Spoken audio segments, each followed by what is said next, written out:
Hi friends, பார்த்தீங்க அப்படின்னா இன்றைக்கி வந்து சாட்டர்டே, இன்றைக்கி வந்து வீக்கெண்டு. போன வாரம் வந்து நம்ம காய்கறி வாங்கினதில் வந்து இன்றைக்கி வந்து இவ்வளோ காய் வந்து எல்லாம் மிச்சமாயிடுச்சு. அதனால் இன்றைக்கி வந்து வெஜிடபிள் பிரியாணி செய்யலாம் அப்படின்ட்டு அதுக்காக எடுத்து வச்சுருக்கேன். வாங்க. காயில் பார்த்தீங்கன்னா இன்றைக்கி வந்து உருளைக்கிழங்கு, பீட்ரூட்டு, கேரட்டு, பீன்ஸ் கேரட்டு, 2 பச்சை மிளகா, தக்காளி இதெல்லாம் வந்து நான் தனியாக கட் பண்ணி வச்சிட்டேன்.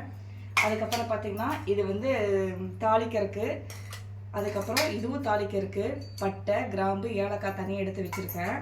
இது பார்த்திங்கன்னா இது எல்லாமே சேர்ந்து நம்ம அரைக்கணும். பூண்டு, இஞ்சி, பட்டை, கிராம்பு, கொஞ்சோண்டு வந்து புதினா, சின்ன வெங்காயம் இத்தினோண்டு, இது எல்லாமே புதினா நம்ம சேர்த்து அரைக்கிறப்ப வந்து ரொம்ப டேஸ்ட்டு நல்லாயிருக்கும். இது பார்த்தீங்க அப்படின்னா நம்ம காயெல்லாம் வணங்கினதுக்கப்புறம் எப்பவும் போல் மல்லித்தலை, புதினா போடணும்.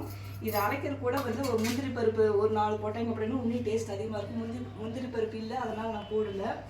இன்றைக்கி இதுதான் ஃப்ரெண்ட்ஸ். இன்றைக்கி வந்து கொஞ்சமாக அரிசி வச்சு இன்றைக்கி வந்து நிறைய காய்கறிகளோடு இன்றைக்கி வந்து எங்கள் வீட்டில் வந்து வெஜிடபிள் பிரியாணி நான் வந்து செய்ய போகிறேன்.